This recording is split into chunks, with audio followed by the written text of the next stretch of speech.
wax ka baro horumarka iyo taariikhda dalka South Korea. Dalka Kuuriyada Koonfureed oo sidoo kale loo yaqaan Jamhuuriyadda Kuuriya waxa uu ka mid yahay wadamada ku yaala bariga qaaradda Aasiya, waxaana xuduud u leeyahay wadamada Kuuriyada Waqooyi, Japan iyo Shiinaha. Caasimadda wadanka aynu ka sheekeynayno ee Kuuriyada Koonfureed waxaa la yiraahdaa Seoul, oo ah magaalada labaad ee dunidanba ugu weyn oo la aaminsan yahay in la degan yahay muddo nus milyan sano ah. Tirada dadka u dhashay dalkan waxaa lagu qiyaasaa 51 milyan oo ruux, waxaana dadka ugu badan ay ku nool yihiin magaalada caasimadda ah. Luqadda rasmiga ee wadankan waxaa la yiraahdaa Korean. Lacagta wadanka laga isticmaalana waxaa la yiraahdaa South Korean won. Gaadiidku waxay isku dhaafaan dhanka midig marka South Korea la joogo. Dalkan waxa uu madaxbannaanidiisa ka qaatay Japan oo haysan jiray 15 Agoosto sanadkii 1948, waxaana dastuurka wadankaasi ee xilligan ku shaqeeyo la qoray bishii Oktoobar 1987. Taariikhyahanadu waxay sheegeen in magaca Korea uu ka yimid boqortooyadii Goryeo la oran jiray, waxaana dhulka wadankan ku yaala qiyaastii 3,000 oo jasiiradood, inkastoo badankood aan la deganayn. Sanadku markuu ahaa 1950 ayuu dalkan ka go'ay waqooyiga Korea oo markii hore hal wadan ay isku ahaan jireen. Dagaalkii Korea oo soo gaaray ilaa 1953 waxaa la aaminsan yahay inay ku nafwaayeen in ka badan 1 milyan oo ruux.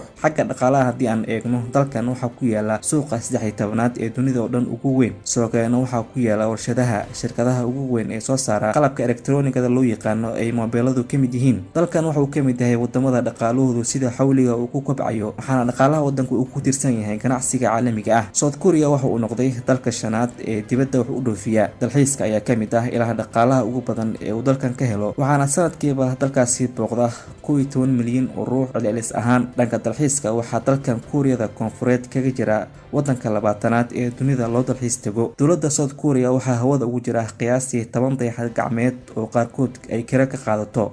Caagaga dadka loo ekeysiyay oo haddana shaqooyin kala duwan qabta oo loo yaqaan robot ayaa ka mid ah waxyaabaha wadankan lagu farsameeyo ee haddana dhaqaalaha ugu badan laga helo. Waa dal ay dadkiisu helaan internet aad u xawaaro sareeya iyo taleefanada xaragada ee dunidan hadda aadka loogu isticmaalo. Shirkadda taleefanada gacanta sameysa ee Samsung iyo LG ayaa wadankan ku yaala, waxaana dadka taleefanada gacanta haysta ay bulshada wadankaasi ka yihiin 90%. Dhaqankana waxaa dadkaasi ay u dhaqan egyihiin dadka dalka Kuuriyada Waqooyi, waxaana raashinka loogu jecel yahay ee martida la siiyo waxaa la yiraahdaa Hankuk-yeori, waana baasto, maraq iyo qudaar. Xagga diimaha markaan eegno, daraasad la sameeyay sanadkii 2014 waxaa lagu sheegay in dadka wadankaasi aysan jirin diin ay u badan yihiin, hase yeeshee dowladda ayaa aaminsan dadkeeda badankood ay buddhistayaal yihiin. Muslimiinta waxay wadankaasi ka yihiin dadka ugu tirada yar, waxaana la aaminsan yahay in islaamku uu gaaray qarnigii 7aad. Ganacsato Carabeed iyo dad ka soo jeeda dalalka Malaysia ayaa geeyay ku dhaqanka shareecada Islaamka. Mid ka mid ah masaajidada qaaradda Aasiya ugu weyn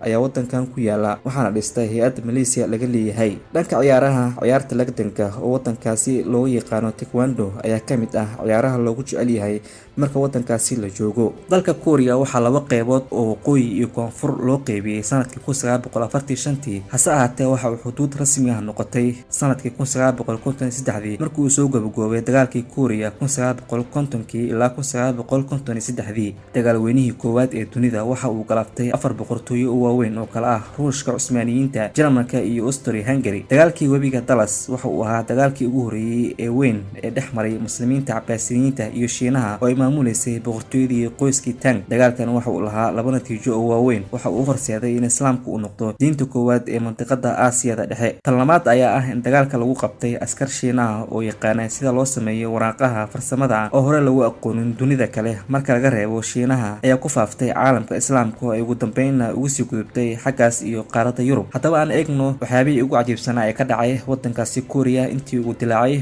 fayraska coronavirus. Inkastoo la hakiyay isu imaanshaha goobaha cibaadada ee dunida fayraska corona awgii, haddana dadka si caadi ah ayay ugu cibaadeysanayeen meelo badan oo dunida ah. Waxaase jirtay in shakhsiyaad diineed ay qaateen door fidin karayay cudurka corona, halka kuwo kalena muuqaalo badan laga duubay iyagoo faafinayay coronaha, kuwaas oo lagu faafiyay baraha bulshada. Haddaba halkan kaga bogow shakhsiyaadkii diineed ee hadalhayntoodu aadka ugu jirtay wararka dunida sanadkii 2020 markii uu dilaacay fayraska corona. Lee Man-hee waa hogaamiyaha diineed ee reer Kuuriyada Koonfureed, wuxuu noqday shakhsiyaad la hadalhayo kadib markii urur diineed uu madax ka yahay goobahoodii cibaadada noqdeen meelo uu ku fiday oo uu ku faafay fayraska corona bishii March sanadkii 2020. Liman wuxuu madax ka yahay kaniisada la yiraahdo Shitonshu oo macnaheedu yahay cirka iyo dhulka cusub, waxaana dadka isaga taabacsan ay aaminsan yihiin inuu yahay nabi lagu sii sheegay cutubka John ee Bible-ka, waxaana sidoo kale ay aaminsan yihiin inay iyaga kaliya yihiin dadka jannada gali doona. Xukuumadda Kuuriyada Koonfureed ayaa sheegtay in Liman uu ka qariyay shaqaalaha caafimaadka dad uu ku dhacay fayraska oo kamid ah dadka taabacsan isaga. Arrintaasi ayaa keentay in fayraska si aad ugu sii faafo dalkaasi. Hase yeeshee kaniisadiisa ayaa eedaasi beenisay, waxaana sheegtay inuu doonayo inuu qariyo xogta shakhsiga ee xubnahaasi aanu doonaynin in lagu keediyo website-yada loogu talagalay in lagula socdo faafitaanka cudurka fayraska ee corona. Bishii Agoosto ayaa baadirigaasi xabsiga loo taxaabay, waxaa lagu soo ogay dacwadda inuu qariyay dad fayraska ku dhacay oo la karantiili lahaa. Sidoo kale waxaa dad badan oo kamid ah kuwa taabacsan kaniisadiisa lagu xiray Kuuriya iyo Singapore.